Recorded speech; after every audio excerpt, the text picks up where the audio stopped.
Sorry, before you go, I want to introduce to everybody our speaker for today. It's a great honor and pleasure to be here with you and to listen your interesting topic. It will be a wonderful opportunity to hear a very interesting perspective about the relationship between women and peace, their role, especially in a very difficult area of Europe. And in the name of our university, FAOU University, we want to thank you to be here. We want to give a welcome to everybody, the opportunity to be here to listen to you. So thank you very much again to everybody. You have the floor, so please go ahead. Of course. Hello, everyone. Thank you very much for being here. My name is Hristina Crenn. I have joined Fatima-Zahra Open University 1 year ago, and I'm happy to be here with all of you today. More people are coming. I'm going to accept them step by step. So I can start basically with my presentation. So my presentation is basically a topic that I have shared it. I have published it as a paper a few months ago in a Bosnian journal.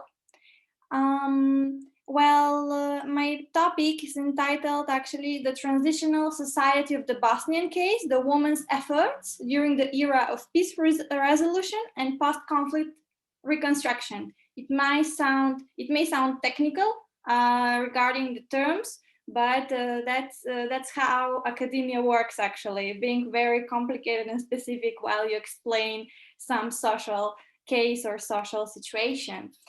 I'm going to talk about the historical overview, or in other words, the context of the Bosnian War, the role of women organizations, the brutality of the war, the systematic violence, the political action of women recognized as reconciles, then about the judicial aspect of women's efforts and the work of the ICTY, or the International Court for Yugoslavia.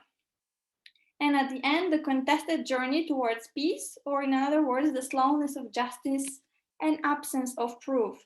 The most difficult part of transitional justice is actually the absence of proof. This paper or this topic is basically trying to give a profound analysis of the diverse legal aspects that influenced over time the structure of the core architectural instruments of the Bosnian type of feminism. So after the war, the concept of womanhood gave birth to the Bosnian type of feminism in the field of international relations and human rights law. So there was a necessity to embark on the journey of peace resolution, and that was a primordial goal actually during the last 2 decades, especially in the aftermath of the war in Bosnia. So the actions of the Bosnian women, I call them incredible efforts, because their actions seem quite often to be obliterated by the legal pages of history. So obliterated means forgotten, and that's a problem from a historical and legal perspective. So somewhere they're mentioned, somewhere they're not mentioned. So we are talking about the war and the fragile circumstances. So that means to live a life under constant threat, systematic violence, ethnic cleansing, and hidden mass graves. And all of these actions are considered to be the most terrible crimes against humanity committed after the World War II. So basically, the women activists locally and nationally contributed significantly for the process of stabilization and institutionalization of the state apparatus. So basically, we are trying through this topic to hear the voice of the voiceless female victims years after the war, and the inclusion of women in the political sphere of power. And basically this launched the process of emancipation, and this challenged tremendously the existence of the patriarchy. So basically in Bosnia, there is an ethnic and religious intolerance. And this is a political instrument that women, as reconcilers, try to modify by promoting unity among the huge mass of people. So basically, we know that the Bosnian War occurred on April 6, 1992, 3 years after the fall of the Soviet Union and 1 year after the breakup of Yugoslavia. So it was an armed conflict. The Bosnian War was an armed conflict that lasted for 3 years, until December 14, 1995. So basically, we have there was a siege of the Sarajevo, which is the capital city. 11,000 people were killed, and among them, there were 2,000 children. If you ever visit Sarajevo, in the center of the city, you will find the Children's Square. That is actually a memorial place that contains the names of the murdered children. Therefore, transitional justice is a concept that includes the establishment of truth commissions, whose main role is actually to set the diverse organs who will try to basically portray the image of the truth. What really happened, when, how, and how long. In the aftermath of the Bosnian War, there were women's organizations who were established, and there was the structure of leadership that required always a presence of strong personalities, so determined to change the static pathway of organization management. These NGOs actually facilitated the work of many individuals who were actually trying to establish a direct communication with the victims of the war and ask for help. We know always that the main rhetorics in the aftermath of a conflict or in the aftermath of the Bosnian War is always to promote the idea of the universality of human rights. But are human rights really universal? So if human rights are really universal, why then the genocide in Srebrenica occurred? Why then ethnic conflicts and wars still occur in the world? So basically, the transition between theory and practice is always difficult.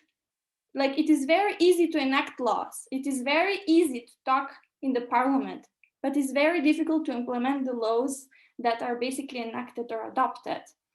Musicians often say that in the parliament, the deputies are not talking about music, they're talking about politics. But their role is actually to make laws. That's why we call them lawmakers. So the societal fabric of Bosnia and Herzegovina is basically a complex methodology that doesn't exist anywhere in the world as a political model of governance. So what do I mean by this? In Bosnia, you have 3 different small territories. There is Republika Srpska, there is the Federation of Bosnia and Herzegovina. And there are 3 different presidents. One president is from Republika Srpska, one president is from Bosnia, and one is from Herzegovina, basically. Actually, in order the war in Bosnia to cease, to stop, in order the ceasefire to be included, there was a necessity to sign an agreement, and that was the Dayton Agreement, basically. This Dayton Agreement basically changed the political image of Bosnia and Herzegovina, but did not improve it. So basically, during this agreement that was signed, this agreement was signed in the city of Dayton in the United States. And during this meeting, there was no woman who attended at least this meeting. The decisions were made, all of them, by men. So therefore, we see that there is, even in the process of political participation, women were excluded. We know that over history, a plethora of conventions were promulgated but none of them actually protected the integrity of the individuals in danger. The concept of woman agency in the aftermath of the Bosnian War was primordial, especially with the new founded NGOs. After the war, the International Court for Yugoslavia basically started to collect evidence, interrogate individuals, started to interrogate basically the victims of the war and arrest the perpetrators. So it looks like that during a war, international law is dormant. The legal provisions wake up only after a crime is committed. So basically, the international community and the great powers failed to protect the population of Bosnia and Herzegovina. The conflict was orchestrated and led by two powerful military regional leaders, or they are called also as war criminals, Ratko Mladic and Radovan Karadzic. So basically after that,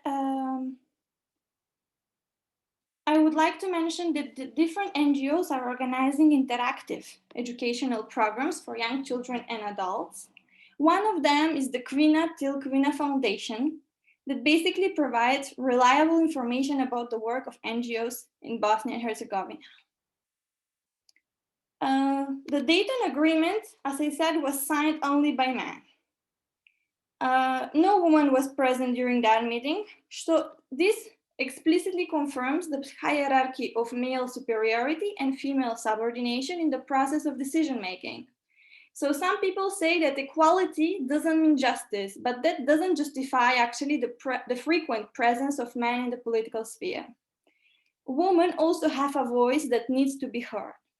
So this is a question of gender equality that also requires the usage of gender-neutral based language. Some of the famous women NGOs in Bosnia were Medica Zenica, Sarajevo Medica, Žene ženama, Meriam Kevser, Active Women Movement, the League of Women Voters, Budućnost means future, the Center for Judicial Help for Women, and Horizonti in the city of Tuzla in Bosnia and Herzegovina.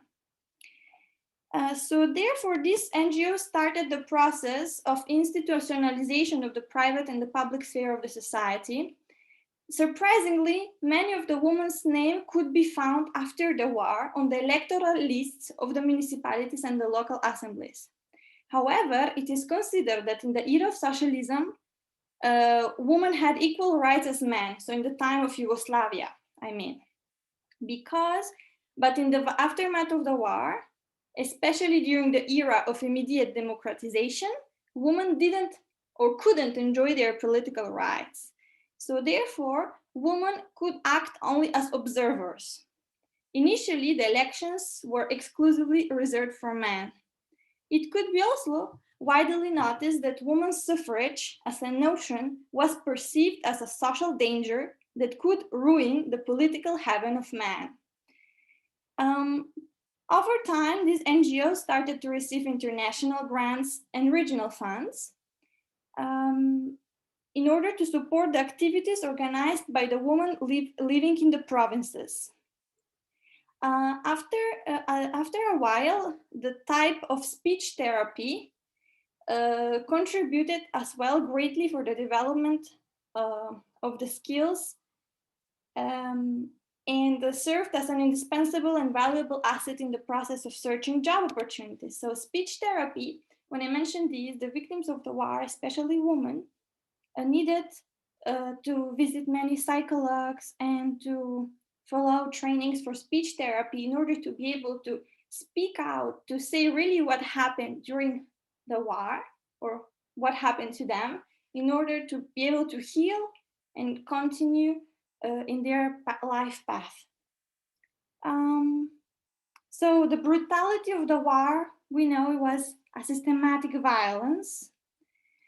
There was a Norwegian psychologist, Inger Skylsbakk, who actually defined the atrocities of the Bosnian War as the war zone in general is a place of increased gender polarization. What means this? That there is a philosophical discourse that reflects the idea that in a state of a chaos, everything is neglected. The situation is out of control, and the only goal of the perpetrators is to attack the enemy. However, in this case, the theories of international law are completely different, and the dispute must be settled. In French means le processus de règlement des différends, which means that the disputes must be solved or settled. So committing crimes against humanity is strictly forbidden because it's against the rules or the laws of the war. The order must be maintained. The international order must be maintained. So Inger, as a psychologist, she's an Norwegian psychologist, I said, she interviewed various women volunteers, and she published this in her article. She published part of these interviews in her article entitled as Victim and Survivor. So she qualified, or she called the Bosnian women as victims and survivors. So she's tried to depict the narrated social identities of women who experienced rape during the war in Bosnia and Herzegovina. And this perfectly depicts the catastrophic process of the war. So as a psychologist, she's giving a voice to the voiceless victims of the war. And after that, speaking about the traumatic experience of the past is a process of liberation for this woman. So after following the treatments for speech therapy and speaking out or speaking about the traumatic experience, they are sort of starting that process of liberation. So it's also courage to speak in front of international audience or in front of psychologists about what really happened to this woman. Mainly 5 women were interrogated and asked to talk, such as Danira, Azra, Tsetsa, Emila, and Berina.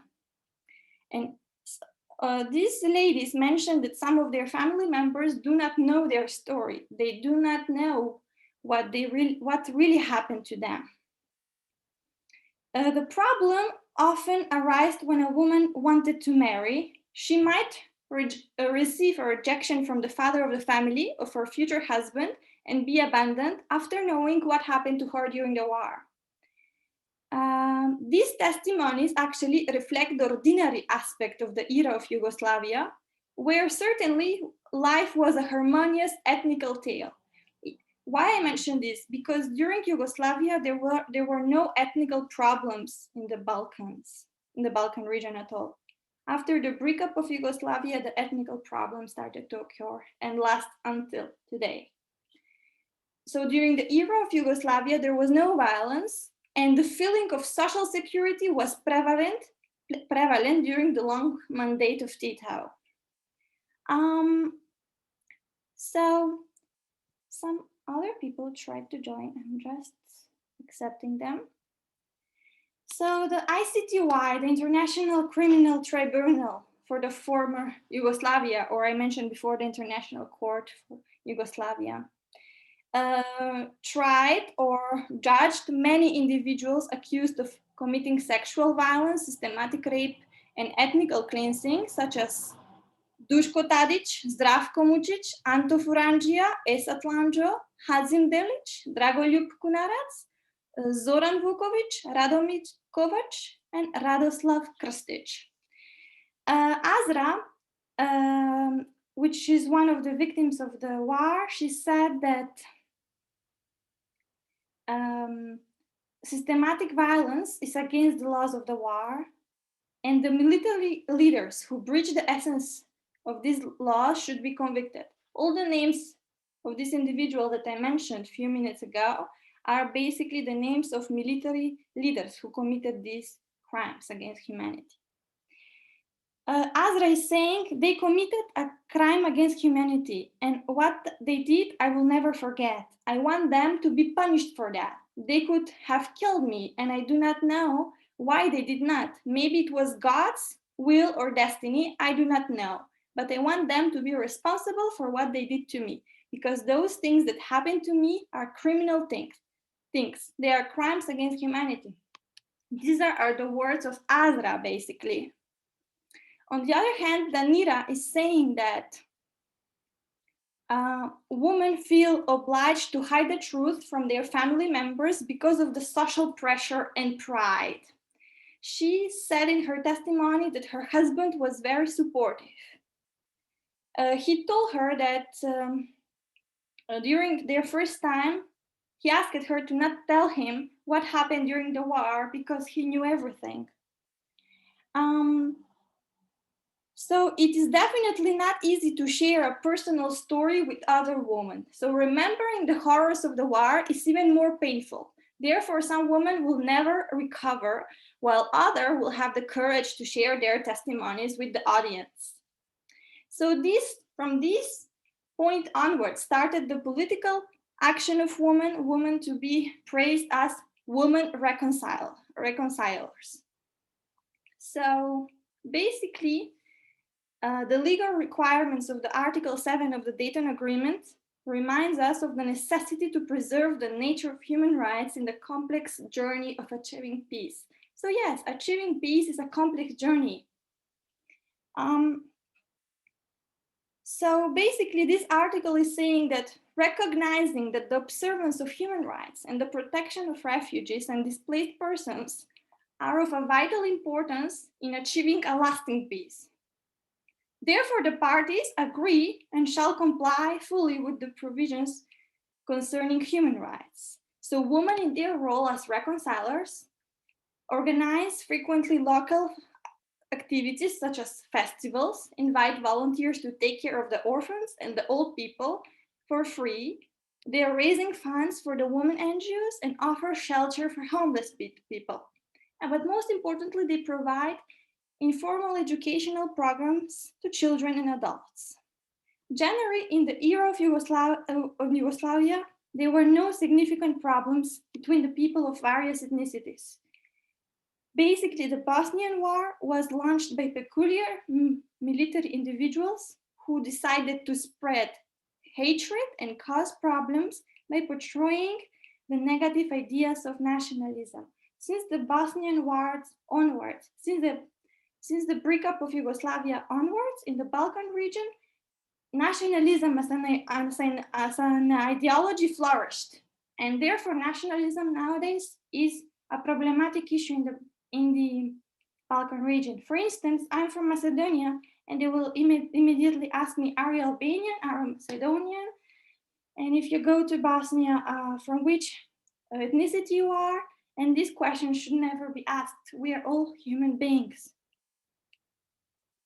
After that, I can say that the UN resolution 1325 stated that the conflict of gender equality should disappear by offering women exactly the same political rights as men. Women were the first peace activists in the Transitional Society of the Bosnian Case.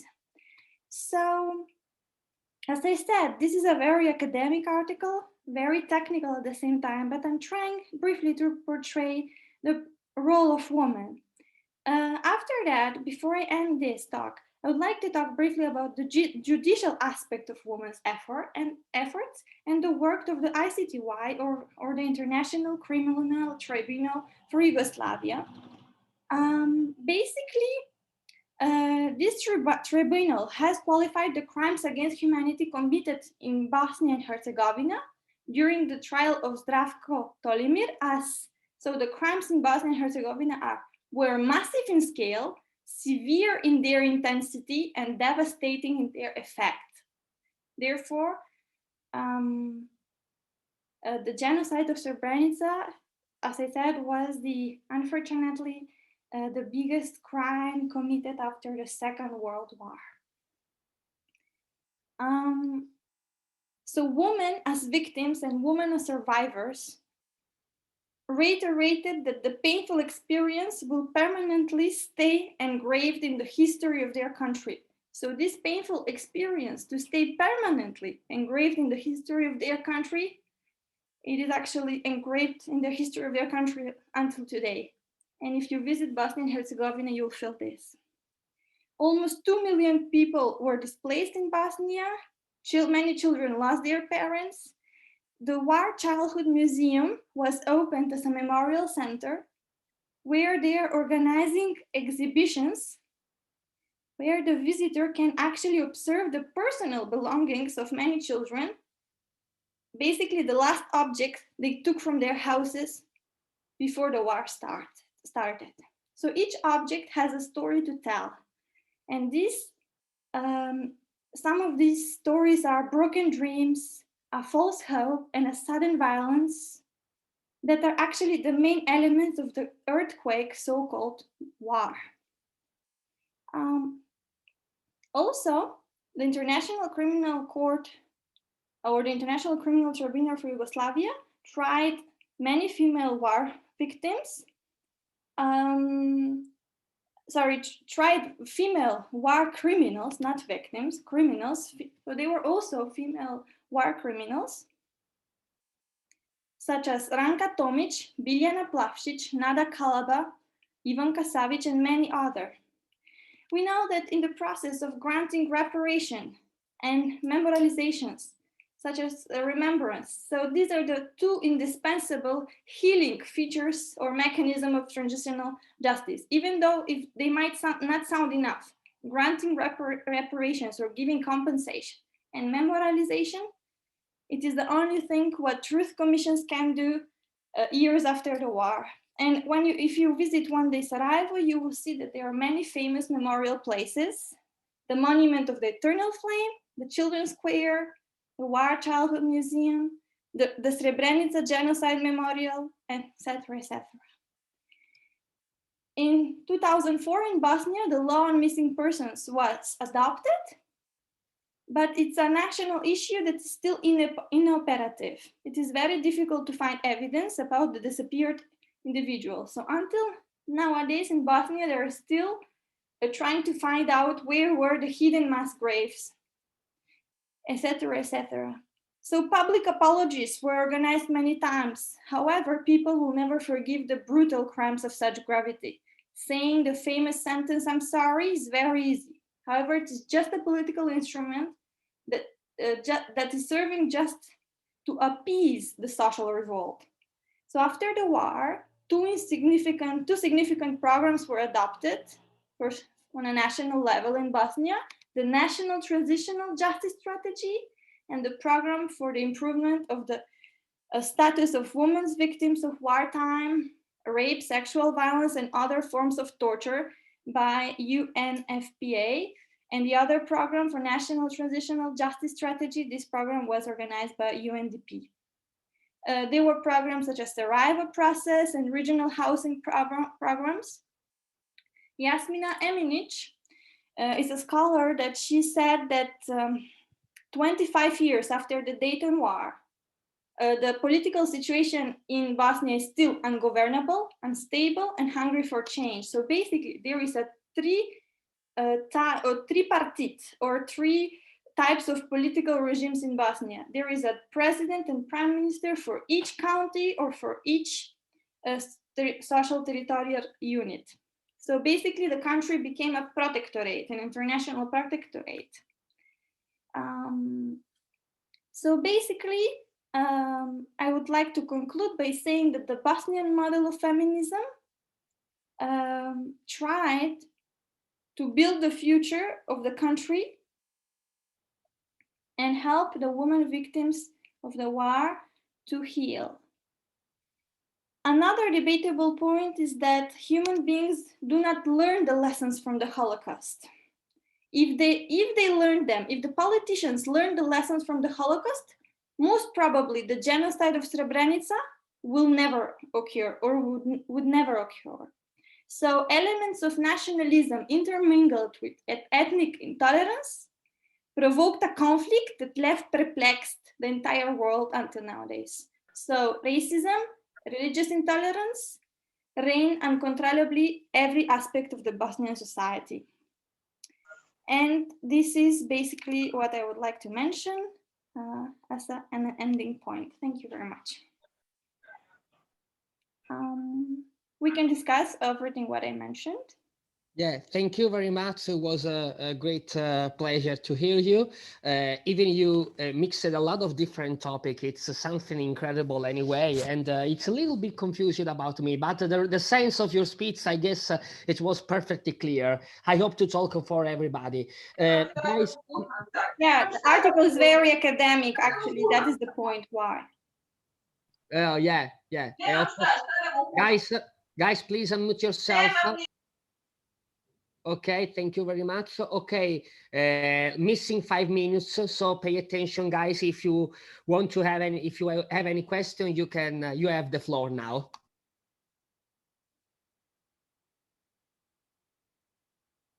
I think there is one person from my university, Esra.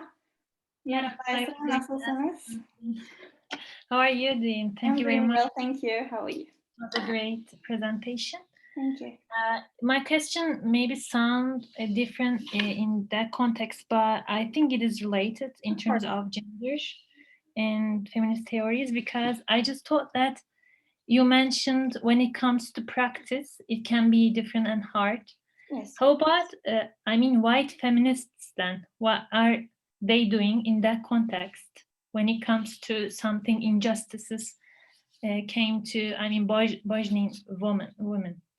So I just wonder this. Well, after years after the war, basically, women were still excluded out of the political participation and activities. Therefore, they were trying to push the political actions of political leaders who are actually men in that sense.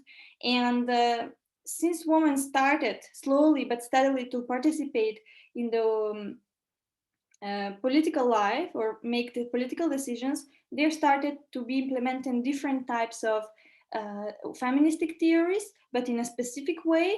We're talking here about women victims and survivors after the war, who are narrating their stories. So this came to speak out about the notion of womanhood that started to be implemented in the feministic theory, because in feminism as a social phenomenon, or from the sociological aspect, we are talking about the social ideology, women's rights. But this is more in the Bosnian type of feminism. We're talking about personal experience, what happened to these ladies actually.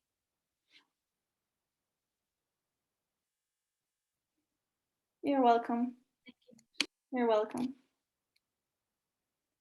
All right. Other person have some question to post?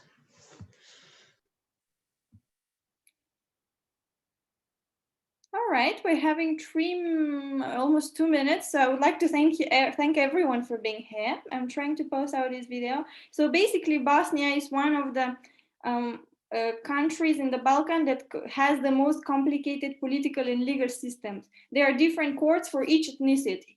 There are different political leaders for each ethnicity. So therefore, there are problems within that system as well. I'm going to share the article with you, Henry. All right. Thank you very much. Thank you. Thank you so much, Hristina. It's a pleasure to have you here and listen to your presentation. It was very good. I think all the international network team can be grateful with you right now. And it's that, guys, all the questions, if you have, you can send to us, and we will send to Hristina, and that's it. Thank you so much, everybody, for your presence. Have a great day. Bye-bye.